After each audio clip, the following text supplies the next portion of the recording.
Hello, I'm Hugh Johnson. And this is my wife, Judy. Hello. This is Sailing Hall, where we have lived for the past 42 years. Let me show you around a bit.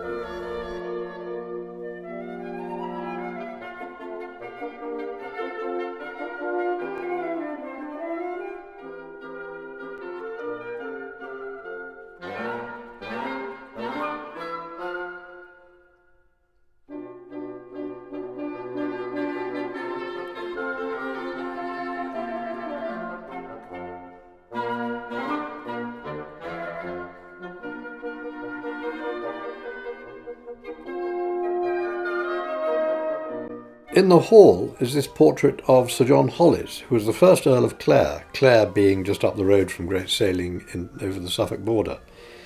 Now, Hollis raised troops against the impending invasion of the Great Armada, and in the corner of the portrait there is a painting of the troops in action, and it says, "I did these things for the great Eliza," which is Queen Elizabeth. Hollis went on to, his earldom was terrific, but then his family went on to be dukes of Newcastle. I think this portrait probably hung at one of their northern homes, Bolsover Castle or Welbeck Abbey, and ended up with another branch of the family before it came here.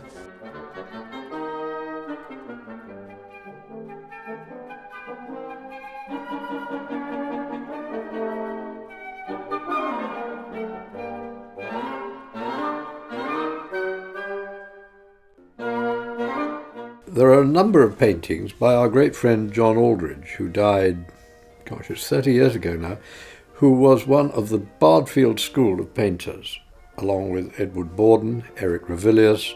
John Aldridge was, I think, a marvellous painter. He was also a great gardener, and he encouraged and helped me starting the garden here. But I've collected his works from sketches to full-blown portrait of this house over many years. I miss him greatly.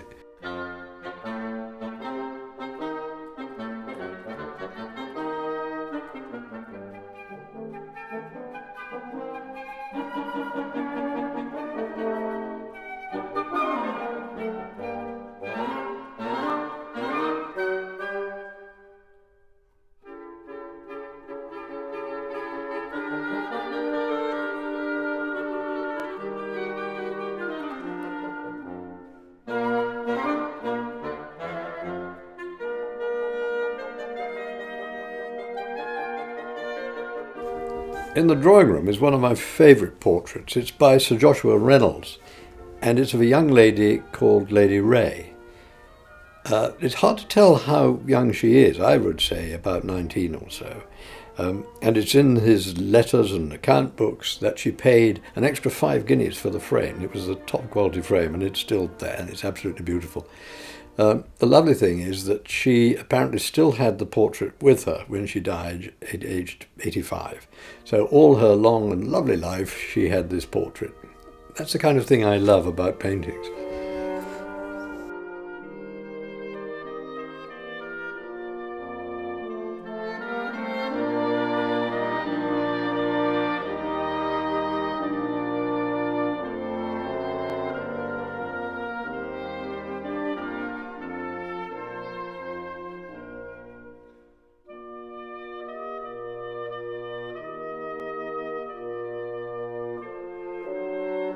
The cellars at Sailing Hall are rather extraordinary. They are vast. They go back to the 16th century, and nobody knows why a house would have needed the capacity of a grand hotel in those days. This room here was dug under the house in the 18th century, and I know that because in the county archives they've got the inventory for exactly what is in this very room in 1768.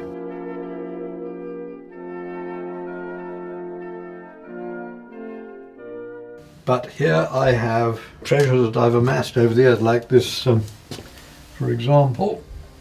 Look at the colour of that. Chateau Yquem, 1990.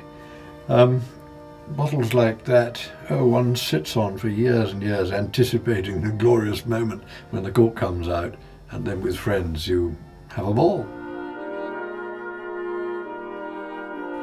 This is a rather extraordinary wardrobe. Just look at the date on it, 1604. that is the very year that Shakespeare wrote Othello. And here was this carpenter working away on this wardrobe. We don't quite know where. I think it could be Flemish. It's always a talking piece. It's this lovely marquetry with a huge steel safety bolt inside it. It's been part of our lives.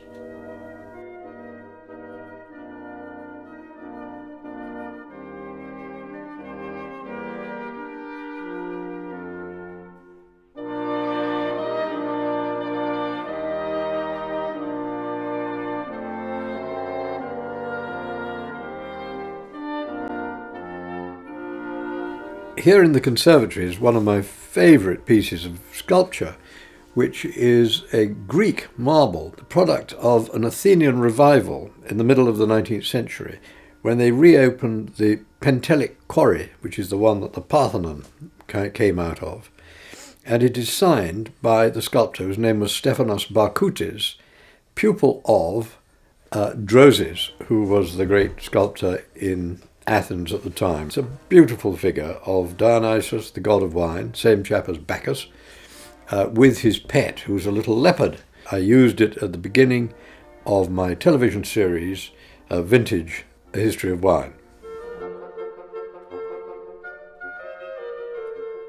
Now we have another representation of the god of wine, you'll never guess why, out in the garden, and he is a copy of a very famous statue called Il Bacco di Sansovino, the Bacchus of the sculptor Sansovino, 16th century sculptor, which is in the Bargello Museum in Florence. I had to have this copy made by borrowing a 19th century copy and taking a mould from it. It's not something you'll find in any catalogue, believe me. It's the Renaissance representation of the god of the substance, which gives me a great deal of pleasure.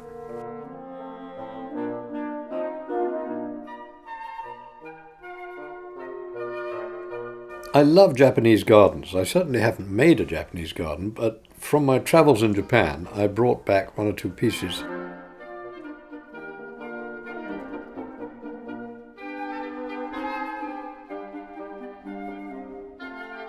You can imagine that Judy and I are actually very reluctant to part with a lot of these lovely things, but that's life. And I just hope that you will get as much pleasure from them as we've had over the years.